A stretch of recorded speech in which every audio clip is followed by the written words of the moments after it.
Olá, seja bem-vindo. Meu nome é Gleiber Félix e esse é o Relata Ayahuasca. E o nosso convidado de hoje é o Joe Bauer, que é de Santa Catarina. Ele vai estar contando um pouco da experiência da espiritualidade na vida dele e o trabalho que ele faz com a espiritualidade pelo Instagram, pelo YouTube. E ele vai estar conversando hoje aqui com a gente. Seja bem-vindo, Joe, ao Relata Obrigado, Ayahuasca. obrigado, Gleiber. Feliz aí pelo convite. Espero que essa conversa possa ser útil para quem estiver ouvindo. Conta um pouco da sua história, como você chegou às medicinas sagradas, como foi esse chamado espiritual que você teve. Vamos lá, então, Gleiber. Na verdade, eu acredito que o chamado espiritual na minha vida foi desde muito cedo, muito jovem, né? Embora eu consagrei a ayahuasca pela primeira vez em 2018, hoje, aliás, com 18 anos, né? Não em 2018, com 18 anos em 2010. Mas hoje, se eu olhar assim para trás, eu vejo que o chamado da espiritualidade ele veio desde muito cedo, muito pequeno, já com 5, 6 anos. Eu tinha algumas experiências, digamos assim, fora do normal, né? Sim. E experiências essas que de alguma forma foram me preparando e eu tive a grata sorte e privilégio de ter um padrasto muito ligado aos estudos espiritual, né, o Fábio, que foi uma grande influência na minha vida, porque desde os meus 11, 12 anos ele me introduziu aos estudos da Rosa Cruz Amorque, Olha né, só. então uma ordem mística, né, e com um estudo muito sério de espiritualidade, e comecei então o chamado de espiritualidade ali, sabe, nos textos da Amorque Juvenil, da revista o Rosa Cruz, mas era um chamado assim que eu ainda não atendia, digamos assim, né? E aí com Sim. 18 anos, já morando em Florianópolis, eu comecei a namorar uma moça, que a família é uma família ayahuasqueira. Né? Olha só. E na época o papo foi muito reto, assim, ó, se você quiser namorar minha filha, tem que conhecer a minha igreja, né? Eita. Tá bom, conhecer uma igreja, tá tudo certo, vamos lá, como é que é? Eles, o culto é no domingo, de manhã, 8 horas e tal. E eu fui sem saber absolutamente nada, e até porque eu já disse isso em outras ocasiões, se eu soubesse o que fosse, eu não teria ido, né? Sou um cara assim que muito careta, nunca tinha usado nenhuma substância, mas fui para ver qual é que era da igreja, né? E bom, tomei sem saber o que que era medicina. De cara, tomei 4 copos de mel, né? Daime Caraca. mel. Uma experiência que era para ser de 6, 7 horas, durou 18 horas para mim. Né? E Nossa. talvez tá durando até hoje. Acho que a primeira experiência até hoje ainda tenho flashes dela, assim, então foi muito intenso. Mas foi assim, eu cheguei por causa de um relacionamento na época. Esse relacionamento não existe mais, né? Mas foi muito importante para que eu tivesse esse contato com as medicinas e pudesse iniciar essa jornada com os psicodélicos também a partir de então. E a experiência, assim, te fez levar até essa busca interior? Como é que foi? Foi a primeira experiência, acho que para muita gente é muito intensa, né? Sim. E na condição, no contexto que eu estava, né? De, pô, sem saber o que era medicina, e pô, tomar 4 copos de Daime Mel. Só para deixar um parênteses, né? Eu tomei 4 copos, não foi por negligência dos dirigentes, foi porque eu furei a fila algumas vezes, né? Então, é, então foi muito intenso e eu tive acesso a muitas coisas que, de verdade, eu faço a analogia de que eu vivi mais de 50 anos em 18 horas. Foi uma experiência extremamente intensa, uma conexão absoluta, olhos abertos e olhos fechados era a mesma coisa. E Caraca. muitas respostas para conflitos internos que eu tinha na época foram sanados ali, e isso me fez depositar uma esperança muito grande na medicina de que ela poderia me auxiliar com outras coisas, né? E foi assim que eu comecei. Então foi uma experiência extremamente forte, extremamente intensa. Eu vi vidas passadas, contato muito íntimo com aquilo que nós podemos chamar metaforicamente de eu superior, né? Sim. Então foi uma experiência incrível que, de fato, até hoje, quando eu digo que até hoje estou nela, é real. Até hoje eu ainda estou integrando a primeira experiência, porque tiveram coisas que eu acessei nessa primeira experiência que eu só fui entender 13 anos depois, 14 anos depois, assim. É, porque eu acho que vai vindo um amadurecimento espiritual aonde começa a aparecer essa compreensão, né, desses fatos que muitas vezes a gente não entende, né?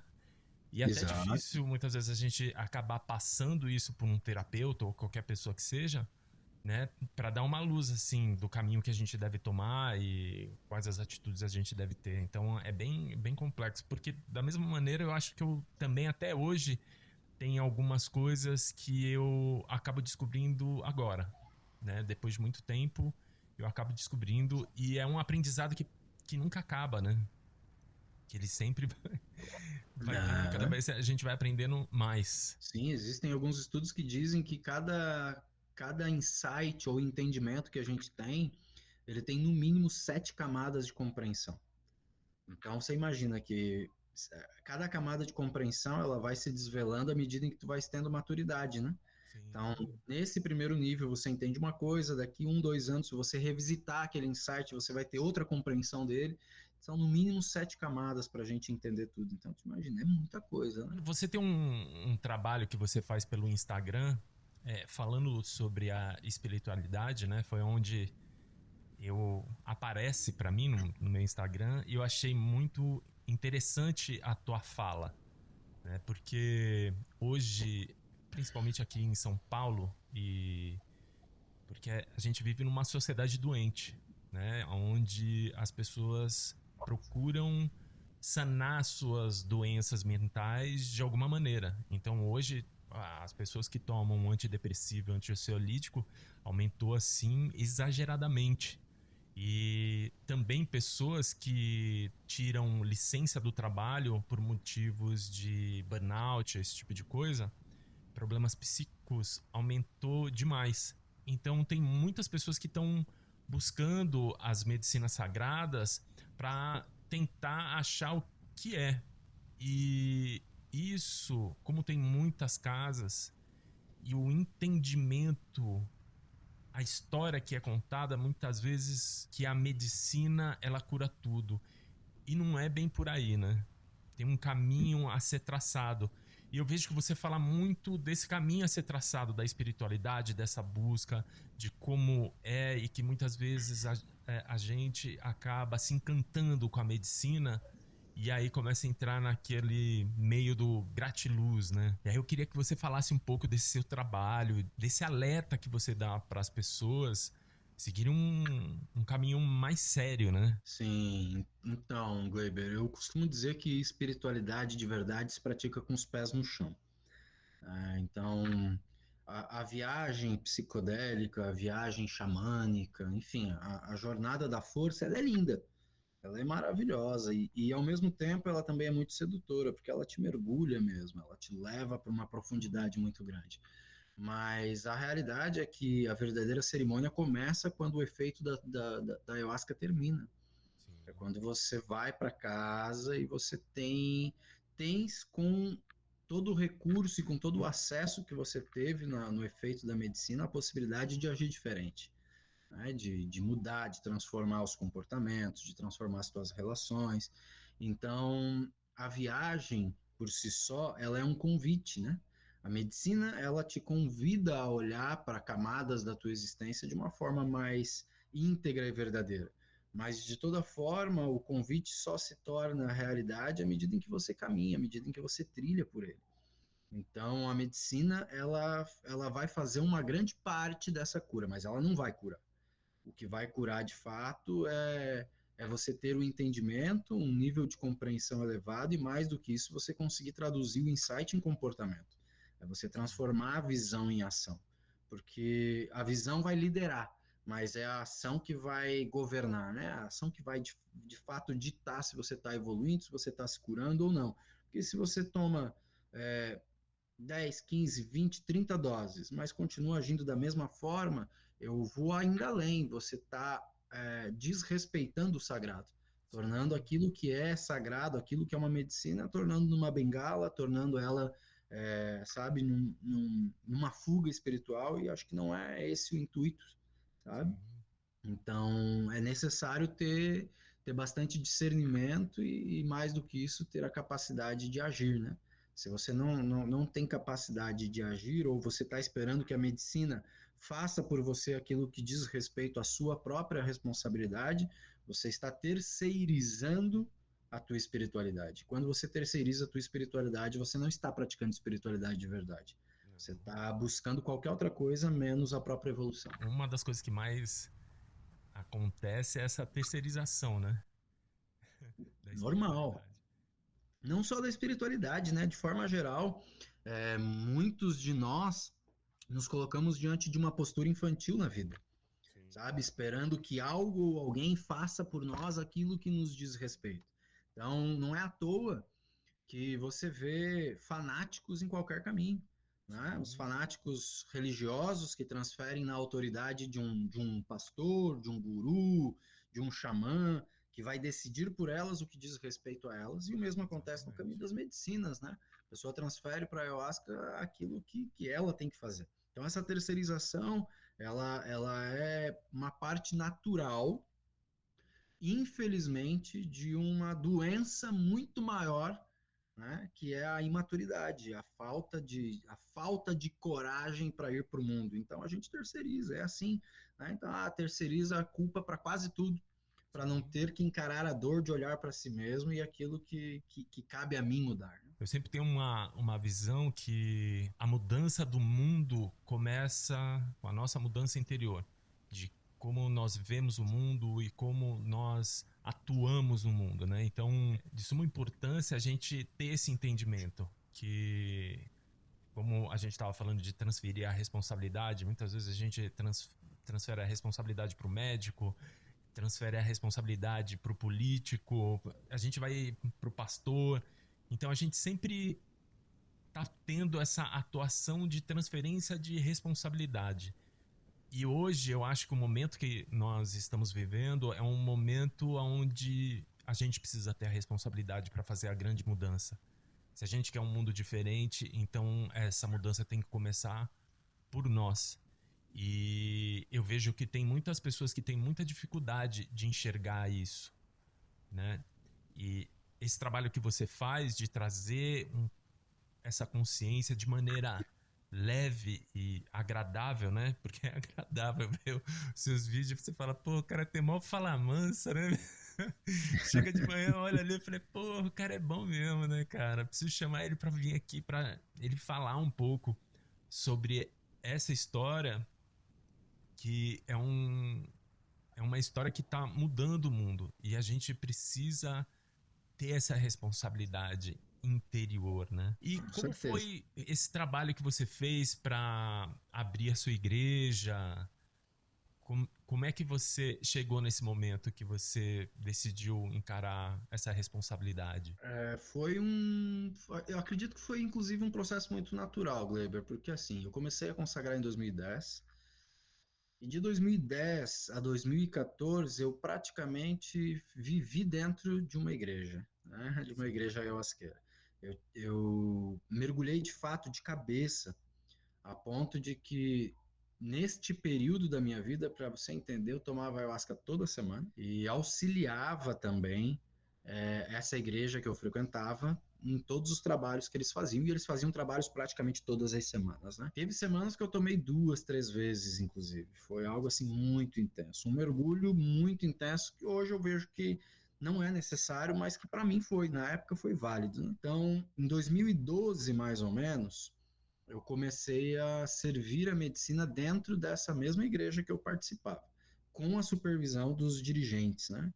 Então, existiam 2 dirigentes, Moacir e Nicolau, e eles ficavam me supervisionando, eles que me deram assim muito suporte, muita força para que eu pudesse servir a medicina. Então, eu comecei servindo dentro do instituto deles, com a supervisão deles, e em 2014, dia 23 de junho de 2014, que a gente finalmente abriu o nosso próprio instituto, a nossa igreja, né, Instituto Filhos do Sol. E foi um chamado, como eu disse, que foi muito natural, né? Foi muito natural, foi algo assim que simplesmente surgiu do próprio serviço, né? De estar ali naquele movimento, de estar servindo. Claro que teve um empurrãozinho desses dirigentes, né? Que falaram, olha, tá na hora de você abrir o seu, vai lá, a gente te ajuda. Tanto é que eles que fizeram para mim o processo de abertura jurídica do sim. instituto, me deram os primeiros 20 litros de medicina, então eles foram assim muito generosos tanto em instrução quanto em suporte mesmo para que esse trabalho acontecesse. Então ele veio assim de uma forma realmente muito espontânea, muito natural, mas vale ressaltar também que fiquei trabalhando no Instituto de 2014 a 2016, e em 2016 aconteceu um episódio que me marcou muito, porque uma das pessoas que estava participando da cerimônia conosco, ela teve um surto, não um surto assim que chegou a atrapalhar o negócio de ninguém, não que teve grito, não. Ela só entrou num estágio extremamente profundo em que ela perdeu o controle com ela própria e não tinha reza, não tinha nada que a gente fizesse que pudesse fazer a pessoa retornar para sua consciência objetiva. E naquele momento eu vi que eu não estava 100% preparado ainda. E aí eu parei e fui atrás de mais conhecimento, fui atrás de mais estudos. Foi quando, inclusive, eu entrei no estudo científico da medicina. Até então eu só tinha experiência empírica e toda a parte espiritual, mas faltava para mim esse suporte, esse conhecimento mais científico também. Foi quando eu fui buscar a terapia de integração psicodélica, fui buscar conhecimentos científicos com o Instituto Faneros, por exemplo. Fiquei aí mais 2 anos estudando e me preparando para daí retornar esses trabalhos, né? Então, ali em 2019, mais ou menos, é que daí a gente retorna com o trabalho do Instituto. Então, a gente teve ali um período de 2 anos que nós não servimos medicina para ninguém, porque eu não me sentia preparado o suficiente depois desse episódio que a gente teve, né? Então, eu vejo assim que foi algo muito forte, algo que me marcou e que de alguma forma construiu toda essa narrativa e toda essa mensagem que hoje eu levo adiante veio dali, desse ponto de reconhecer que, olha, apesar de eu ter tido suporte, apesar de ter muita bagagem, eu ainda não estava totalmente preparado e precisava ter a humildade para buscar outras linhas, outros recursos, outros conhecimentos para poder me dar mais base, mais sustentação para esse trabalho. E aí vocês fazem um trabalho pós-ritual, assim, de integração psicodélica com as pessoas, porque muitas vezes fica confuso para as pessoas assim entender o que ocorreu com elas. Vocês acabam dando esse suporte também? Sim, sim. Hoje a gente não conduz mais cerimônias como era antigamente, né? Que a Sim. pessoa chega, faz uma anamnese, vai tomar medicina e vai para casa. Não, hoje em dia aqui a gente tem trabalhos de final de semana. São poucos no ano, mas quando a gente faz um trabalho bem completo no sentido de fazer um trabalho de suporte prévio, preparação, introdução, né, trazendo bastante conhecimento sobre a própria medicina, como é que vai funcionar, uma anamnese bem completa, uma entrevista particular de anamnese. Depois a pessoa vem, passa pela experiência também de preparação no local, com alimentação, com práticas, faz a cerimônia e no outro dia a gente faz práticas de integração, justamente para que ela possa transformar aqueles insights, aqueles sentimentos, aquilo que ela viveu na experiência, em práticas úteis para o seu dia a dia, né? Então a gente tem esse trabalho de suporte, sim, mas a gente também faz esse trabalho de suporte para outras pessoas de outros locais, de outros institutos. Então hoje eu tenho o privilégio de atender gente do mundo todo, inclusive, que passam por experiências e que precisam conversar sobre essas experiências para entendê-las melhor, integrá-las de uma forma mais prática, e a gente realiza esse trabalho de integração psicodélica, independente se a pessoa consagra conosco ou não. Hoje em dia também o que está acontecendo, tá vindo muitos estrangeiros, né, para ter essa experiência psicodélica, que esse problema psicológico, eu acho que o mundo inteiro está enfrentando, não é algo só aqui do Brasil, acho que é do mundo inteiro por vários motivos, né? Então, hoje em dia estão vindo muitos estrangeiros para cá e muitas vezes eles tinham um destino que era na Amazônia, no Acre, com os Roniquim, com os Yawanawá, outros povos originários que são da região. Só que agora, pela facilidade, já tem muita gente que está vindo tanto para São Paulo quanto para outros estados, né, como Santa Catarina, porque aproveita para fazer um certo turismo, né? Então isso acaba abrindo um novo caminho para quem tem casa. E esse suporte vocês também têm para esses estrangeiros, tal, que vêm? A gente tem, até já recebemos alguns, né? Mas como eu falei, dentro desses formatos de retiro, mas a gente tem hoje aqui, por exemplo, o espaço que a gente vive é um espaço de pousada, né? Então a gente Sim, consegue acolher e receber os participantes para suas jornadas de uma forma bem completa, com hospedagem e tudo sim. mais, né? E sim, a parte de integração também é realizada, né? Como eu disse, atendo gente de outros países também que consagram em outros países. Sim. Né? Muita gente que consagra nos seus devidos países e me procura para fazer esse trabalho de integração.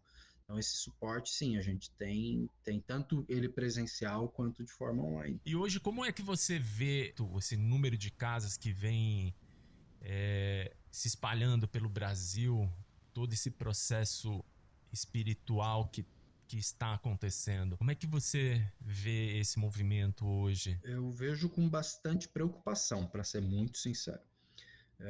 Quando eu comecei em Florianópolis, capital de Santa Catarina, existiam 3 institutos.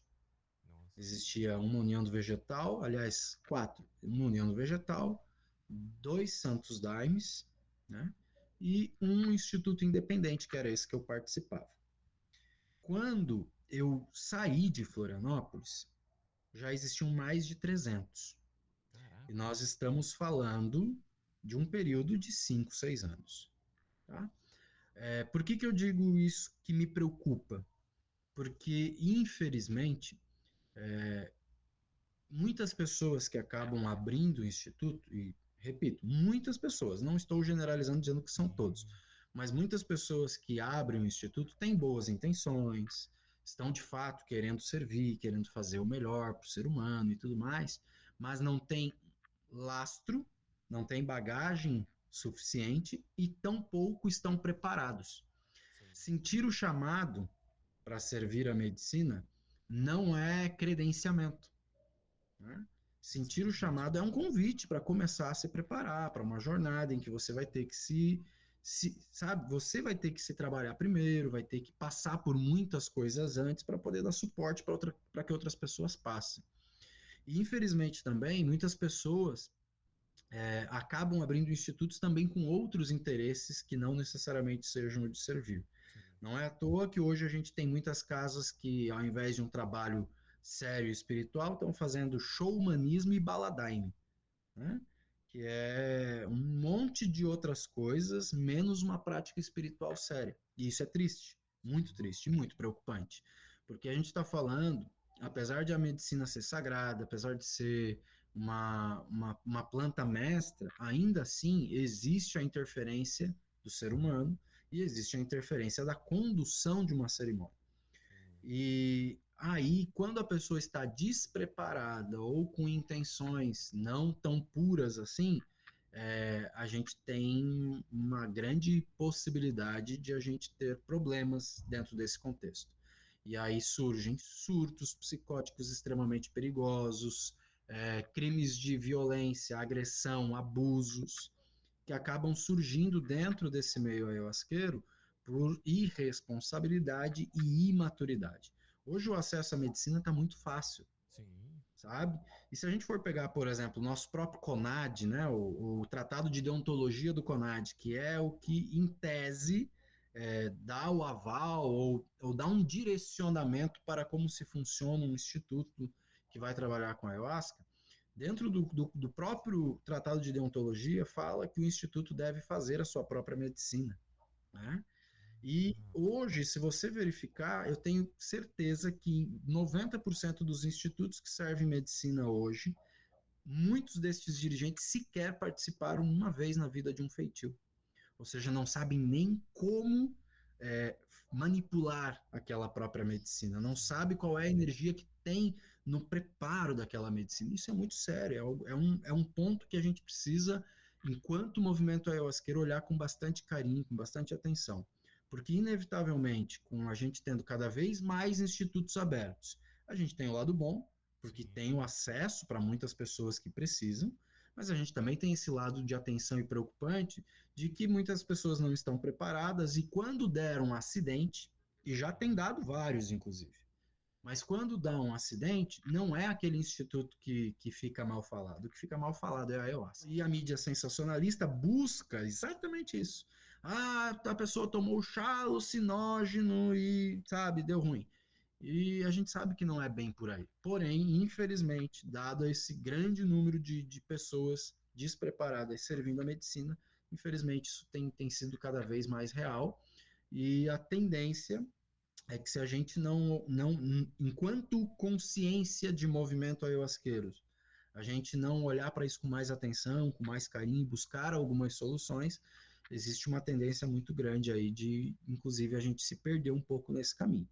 Tá? Então, eu olho com bastante preocupação para esse cenário, mas repito, não generalizando, tem muita gente boa nesse caminho, muita gente séria nesse caminho, mas também existem muitos aproveitadores, muitos estelionatários, muitos que estão apenas surfando na onda, porque a ayahuasca virou um comércio bastante lucrativo também. O comércio da cura, né? Então, Sim, é isso que é o mais preocupante, quando acaba entrando, né, o capitalismo ali de uma maneira muito fervorosa, que as pessoas ficam vendendo essa cura de uma maneira irracional, né? exato, prometendo coisas que não podem, que nem tem como. O próprio Tratado de Deontologia fala que para você ter um trabalho de ayahuasca, você não pode nem sequer divulgar os efeitos dela como uma promessa. Sim. E infelizmente a gente vê, sabe, aqueles flyers dizendo noite inteira de força plena, venha curar os seus traumas, venha resolver seus conflitos.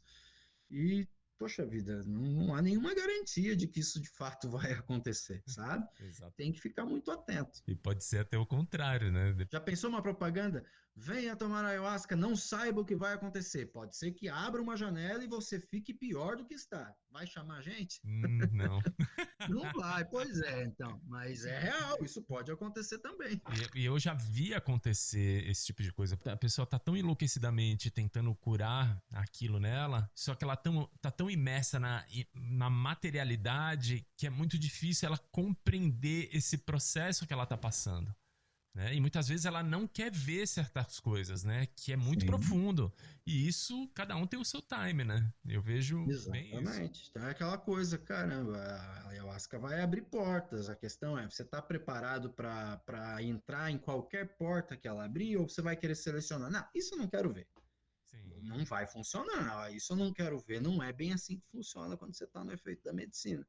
Então, é um ato também de coragem e de responsabilidade consagrar. Como? Bota coragem nisso. Não é? Eu tenho que chamar a coragem toda vez que eu vou consagrar, meu. Imagina, eu já tô consagrando aí mais de 10 anos, então não é brincadeira, né? De Nem um você pouco. sentir essa responsabilidade mesmo, né? Exato, né? E uma vez eu ouvi de um figura desses, agora eu não me lembro o nome dele, mas ele frequentava muito naquela época que eu comecei, ele dizia, olha, eu já consagro a ayahuasca há 30 anos e até hoje quando eu pego o copinho me bate um arrepio e ai meu Deus, será que eu vou, o que vai dar hoje, né? Será que eu estou preparado para encarar? Então, acho que é isso também, tem que ter esse friozinho na barriga também é importante para respeitar o processo da medicina, né? Porque quando você acha que já sabe, ela te mostra que você não entendeu nada ainda. É engraçado, assim, que hoje eu percebo em muitas pessoas que usam ela como uma ferramenta. É muito louco, né?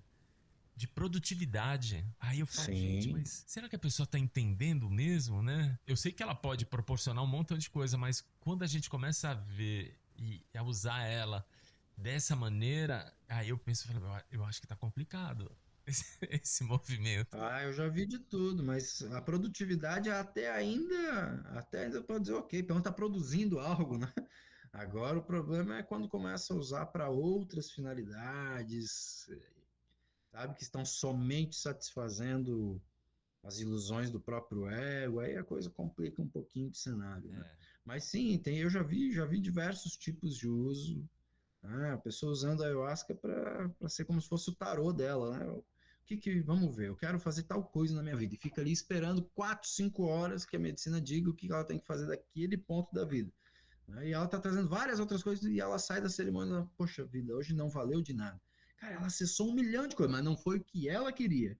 Sim, Né? E aí ela fica exatamente. E chateada. também acho que é em todas as casas que isso acabou ocorrendo também, né? Essa incidência de pessoas que vão em certas buscas assim que são mirabolantes, né? E eu vejo que a espiritualidade é um pouco mais simples assim, né? Não é Com tão certeza. fantasioso, é só, meu, você trazer um pouco mais de dignidade para tua própria vida, respeito para você mesmo e respeito com o próximo, que já é ótimo, né? Exato, a Não precisa de espiritualidade está muito. na coisa simples, cara. É isso mesmo. A espiritualidade está na coisa simples, tá no bom dia, tá num abraço, sabe? Tá no antes de tu dormir poder dizer eu te amo para os teus filhos, para tua mãe, Sim, sim. tá? Então a espiritualidade está na simplicidade das coisas. Quando começa a ter muito floreio é porque já tem interferência, Do nosso né? Já ego, começa a né? ter, exato, já começa a ter interferência de, né, de ilusões, de projeções, imagens que você carrega para parecer mais evoluído, para parecer mais espiritual, sabe? E É, faz parte. eu cheguei num ponto que eu percebi que para eu encontrar já ascensão assim espiritual, pensei comigo, tô muito longe e na verdade eu acho que eu tô fazendo errado. Eu acho que eu tenho que aproveitar mais a vida. Eu vim aqui para experienciar e não para chegar nesse ponto. Esse ponto ele vai chegar em algum momento, mas não se preocupar tanto e viver. E muitas vezes é nessas coisas mais simples, de falar um bom dia, de você sempre observar quem está ao teu lado, né? E fazer com que todo mundo seja uma pessoa importante. Até porque se a iluminação espiritual ela só servir para você se sentir evoluído, isso não é iluminação, né? Isso é teatro espiritual, né? É aquela coisa, Exatamente. agora eu me iluminei, o resto que se ferre. Vocês que se virem aí, eu já estou iluminado, eu já fiz a minha parte. Meu Deus, que é Foda-se, né? isso? Eu já estou iluminado, foda-se vocês, agora a minha parte eu fiz. Cara, isso não é iluminação. Iluminação não pode ser passiva, né? Eu, pelo menos, em todo esse momento de caminhada, eu tô cada vez mais percebendo que o nosso trabalho não é só conosco, e sim com todos que estão ao nosso redor. Hoje a gente está aqui falando sobre o assunto espiritual para trazer um pouco mais de lucidez para todas essas pessoas que hoje em dia buscam, né, essas medicinas para se curar de algo e para trazer essa clareza e esse pequeno entendimento, né, para quando chegar em algum ritual não chegar de maneira rasa, né, de você ter um pouquinho de entendimento daquilo que você vai tomar, porque é uma coisa muito séria, onde a gente tem que ter muito respeito. E hoje, né, num mundo que tá comercial, marqueteiro, neoliberal, o dinheiro muitas vezes encaminha isso para um outro processo muito comercial, aonde pode estragar um pouco, né, a experiência. Com certeza. E esse é um ponto que ele é muito polêmico, porque assim, eu de verdade vejo que não há absolutamente nada de errado em um instituto, um dirigente, Sim, ele prosperar financeiramente fazendo esse trabalho. De verdade, acho que não há nada de errado. Pelo contrário, que bom, se a pessoa sim, faz um bom trabalho, faz um bom serviço, que cresça e prospere mesmo. O problema está quando a energia do movimento ela é destinada com este propósito. exatamente. Aí a coisa, sabe, ela sai de uma consequência para ser o objetivo. E quando isso se torna objetivo, aí a gente começa a ter sérios problemas, porque a pessoa já não vai mais prezar pela qualidade necessária, Sim, ela não vai prezar, sabe, pela quantidade ideal, ela vai prezar por número, valores, sabe, dinheiro. Então, teve uma pessoa que me perguntou se eu achava caro pagar R$ 350 para consagrar a medicina. Aí eu falei, depende. Se for para pagar, eu acho muito mais caro pagar R$ 50 num instituto em que tem 200 pessoas consagrando do que eu pagar 350 num instituto que tem 10. Porque no instituto que tem 10, pelo menos, eu sei que eu vou ter suporte. Agora, no instituto que tem R$ 250 é caro demais. Porque então, se eu precisar, talvez eu não vou ter suporte. Então, quando a gente entra no valor, a gente começa a tatear coisas polêmicas, paixões que o ser humano carrega, imagens e projeções, né? Mas é fato que se o objetivo for o financeiro, a espiritualidade é comprometida. E me diz uma coisa, você, em termos espirituais, você pratica alguma outra religião, algum trabalho espiritual que você acaba fazendo a parte da ayahuasca? Hoje eu não participo ativamente de nenhum caminho religioso. Eu entrei e fiquei por 7 anos na Umbanda por uma opção de desenvolvimento para entender melhor a mediunidade, né, os processos mediúnicos, inclusive com a própria medicina, para lidar melhor com a sutilidade de um campo, né? Então, eu fiquei durante um período de tempo, mas muito com essa finalidade de aprendizagem. Atualmente, eu não sigo nenhum outro caminho religioso dogmático. Hoje, eu sigo um caminho de espiritualidade assim mais aberto, digamos Sim. assim, mais livre, né? Eu tenho muitas referências que fazem parte da minha história, como a Rosa Cruz, a maçonaria, o estudo da alta magia, né? Sim.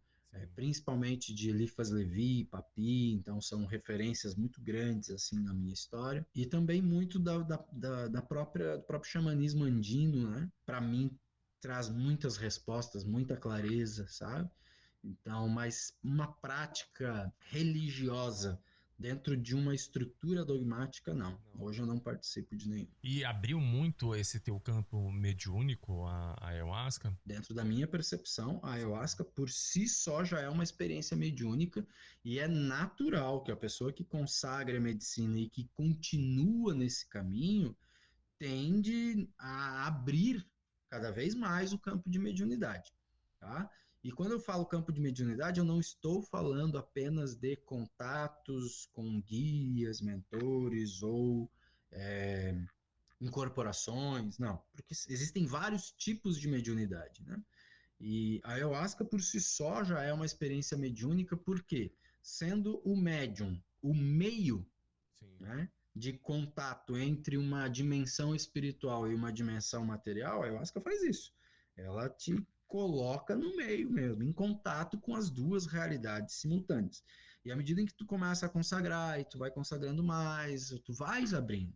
A Sim. questão é se tu vais ter é, com essa abertura da mediunidade, tu vais ter preparo, estudo, conhecimento para lidar melhor com isso e entender, separar o que é, o que não é, né? E entendendo de fato o processo como um todo, ou se você simplesmente vai ficar no aleatório. Porque se você ficar no aleatório, o risco de você se perder, de você se confundir, de você se iludir é muito grande. Agora, se você tem um preparo, se você tem maturidade, discernimento, consegue entender, e mais do que isso, né? Se você é uma pessoa que, por meio dos teus comportamentos, das tuas atitudes diárias, você eleva a tua vibração, naturalmente tu vais te conectar com coisas melhores. É uma questão muito matemática, inclusive, né? Um Sim, mais um é sim, dois, sim. não tem como. Então você tem boas atitudes, você tem bons hábitos, você tem bom comportamento. É natural que você vai ter boa vibração, e você tendo boa vibração, você vai acessar coisas boas, Sim. né? Então, É, mas a mediunidade faz parte total da ayahuasca. é interessante. Outro dia eu tive uma experiência aqui em casa, porque geralmente quando eu vou dormir, eu coloco pra dormir umas músicas de meditação. Na minha vida, a música sempre foi um canal onde eu consigo expandir a consciência, né? Foi um sonho lúcido, onde era como se eu tivesse tomado ayahuasca, então eu estava entendendo tudo que estava acontecendo. E o mais engraçado é que existia uma trilha sonora e eu sabia que eu tava deitado, dormindo e escutando tudo aquilo, só que eu tava com o meu mental superior e ele tava mostrando uma linha do tempo de coisas que iriam ocorrer caso a gente continue do mesmo jeito que está. Mas ao mesmo tempo foi muito interessante que nessa parte do mental superior, que é muito engraçado, ele falava que tudo aquilo que estava sendo mostrado poderia ser que não fosse uma verdade. Porque a gente acaba idealizando aquilo que a gente quer na vida. O processo de sonhar e acreditar é muito profundo. Então esse foi um toque que ele deu. Foi uma experiência que na hora que acabou, eu voltei a mim, estava acordado, tirei o fone de ouvido e fui dormir de novo, né? Mas foi uma experiência assim de expansão de consciência que eu nunca tinha tido. E foi muito importante assim para mim, porque é uma ferramenta que a gente tem, porque a gente não precisa só de ayahuasca para ter essa experiência. A ayahuasca, depois de um tempo, a gente, pelo menos no meu ver, ela te abre um caminho que existe esse mundo paralelo aonde você pode acessar sem ela, sem tomar nada, num Com processo certeza. meditativo. Exato, com certeza. Porque assim, a espiritualidade não é uma propriedade da medicina.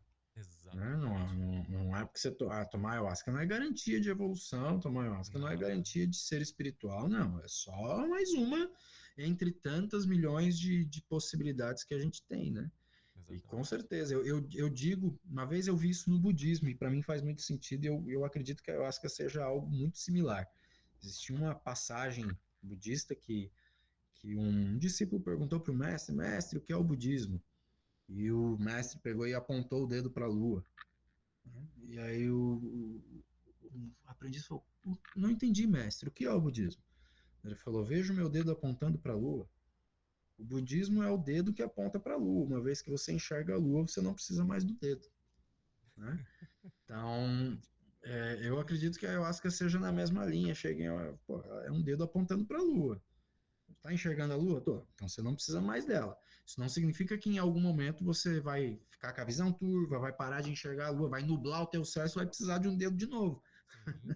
Né? Mas eu acredito que lá no final, talvez um dos maiores objetivos de todo ayahuasqueiro deveria ser não depender dela, Sim, conseguir acessar exatamente. por conta própria. Né? E é possível. Você já chegou? Já, várias vezes, inclusive com a própria respiração, Sim. né, com técnicas de respiração, concentração, existem técnicas de visualização, existem várias técnicas, várias ferramentas que você pode fazer e que com certeza são tão poderosas quanto. A questão é que a ayahuasca ela é intensa, né? Ela Sim. tem uma intensidade muito forte, e aí naturalmente também ela impacta mais. Mas é possível você acessar. Lembrando, aquilo que eu disse antes, se você tiver boa vibração, por meio dos teus bons comportamentos, boas atitudes, com certeza você consegue acessar respirando, tomando água, pegando um solzinho, se consagrando. Eu me consagro, Sim. sabe? Eu me consagro. É uma coisa que eu falei que eu aprendi muito na Umbanda, né? A Umbanda ela tem ritos litúrgicos muito bonitos, sabe? De você preparar o melhor alimento para o orixá, sabe? De você enfeitar aquele alguedar. Cara, é um processo litúrgico que ele começa na escolha, né?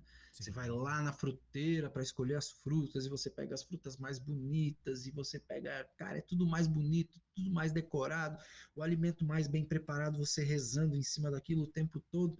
E eu lembro que eu tive um insight muito forte, sem medicina nenhuma, só ali assistindo aquele momento, e eu comentei com a Mãe de Santo na época, eu falei, poxa vida, Mãe de Santo, né? Que lindo seria se a gente tivesse o mesmo carinho e devoção para preparar o alimento para a gente mesmo, né? E aí ela me olhou e falou: aí você entendeu o recado. É exatamente isso. Então, pro santo é a melhor coisa, é a melhor fruta, é a melhor energia para cozinhar. Cara, por que você não faz isso para ti, sabe? Você vai escolher a Exatamente. melhor frutinha para você com carinho, preparar o melhor alimento para você com carinho. Cara, é se consagrar, entender que você já é o divino, sabe? Se Sim. dá esse privilégio de ser esse divino e tudo melhora. É isso aí. E me diz uma coisa, qual a dica que você deixaria para as pessoas perante as medicinas sagradas, a espiritualidade? Qual conselho? Vamos lá, eu tenho vários que eu poderia dizer, né? Mas acho que sobre espiritualidade, uma coisa boa que eu diria é a liberdade é um direito que se conquista pelo dever. Sobre espiritualidade, acho que essa dica é uma dica muito importante. A liberdade é um direito que se conquista pelo dever. Muita gente que diz que quer ser livre, que quer alcançar, aspirar à liberdade, mas acreditando na liberdade como um direito. Sim. E a verdade é que a liberdade não é um direito. A liberdade ela se conquista pelo dever. Ou seja, você tem que cumprir com os seus deveres para realmente ser livre. Ser livre é aquele ser humano que já concluiu com os seus deveres. Se ele concluiu com os seus deveres, a partir deste ponto ele é livre. Então, seu dever como pai, seu dever como mulher, seu dever, né, como mãe, seu dever como cidadão, seu dever como ayahuasqueiro, seu dever como, sabe? Enfim, Cidadão. se você, exato, se você conclui o seu dever, neste momento você conquistou a liberdade. A liberdade não é algo que você é, encontra em qualquer lugar. Ela tem que ser conquistada pelo dever e o dever requer esforço. E todo esforço requer renúncia. E toda renúncia requer vários nãos. E aí você vai entrando em vários. Então, mas de espiritualidade eu diria isso, sabe? Cara, vai conquistar a tua liberdade cumprindo com os teus deveres. E para medicina, a dica que eu daria neste momento seria: nem tudo é literal. A medicina trabalha em várias camadas: camada simbólica, camada arquetípica, camada espiritual, sabe? E se você encara a lição, o insight, a visão de uma forma literal, você se perde no contexto. Uma boa decisão vai continuar sendo uma boa decisão 15 dias depois. Então, espera um pouquinho, examina com carinho, vai buscar entender o significado que está por trás de tudo aquilo que você viu, que você acessou, porque ela não é literal, tá? Não significa que ela não possa ser. Para algumas pessoas, talvez a comunicação é muito reta e direta, mas na grande imensa maioria das vezes ela não é literal. E é verdade. Ela mostra de uma forma simbólica. E aí compreender Simbólica, isso totalmente vem. simbólica. E aí, quando a gente entra em simbolismo, a gente tem um universo muito grande para vasculhar, porque existem os teus símbolos pessoais, existem os teus símbolos familiares, existe o símbolo cultural, o símbolo religioso, o símbolo social. Cara, meu Deus, são várias camadas de simbologia e cada camada vai representar uma coisa, e depende do que você acessou, se você acessou algo que é teu, algo que é do campo, algo que é da família, algo que é da sociedade. Então não pode levar nada ao pé da letra, tem que examinar com bastante carinho, bastante cautela, porque é muito mais profundo do que simplesmente acessar algo. É isso aí. Mas então, cara, muita gratidão das suas palavras aqui. Eu acho que vai abrir o caminho de muitas pessoas que estão querendo ter essa experiência. Isso eu acho que direciona para um caminho melhor, sem muita ilusão ou fantasia, né? De algo que muitas vezes é propagado em mídia social, esse tipo de coisa. Então, eu queria te agradecer muito pelo seu tempo de estar aqui falando sobre a sua experiência e de como você vê a espiritualidade e mandando esse recado para todo mundo. Gratidão, irmão, por esse teu Imagina. tempo aqui e de ter me recebido também, que você foi super educado, muito rápido até, né? De estar me recebendo. Eu agradeço muito as tuas palavras aqui, irmão. Gratidão. Imagina, Gleiber, eu que agradeço a oportunidade. Aquilo que eu falei para ti, repito, quando é para falar sobre a medicina, para trazer um pouquinho mais de conhecimento, de clareza, ou contribuir dentro da minha limitação, eu Sim, estou sempre à disposição, porque existe uma grande diferença entre servir medicina e servir a medicina, né? E eu me exatamente. considero um servidor à medicina. E servir a medicina não necessariamente servir um copinho, às vezes é conversar aqui, trocar uma ideia, falar um pouquinho, fazer o trabalho lá no Instagram, no YouTube ou dentro da comunidade Exatamente. iluminadamente, já é estar servindo a medicina também. Então eu vou deixar os seus canais depois ali no card do podcast, no YouTube, para as pessoas, caso queiram conhecer um pouco mais do seu trabalho, de estar te conhecendo um pouco mais. Obrigado, Gleiber. Muito obrigado aí pela oportunidade. Ah, gratidão.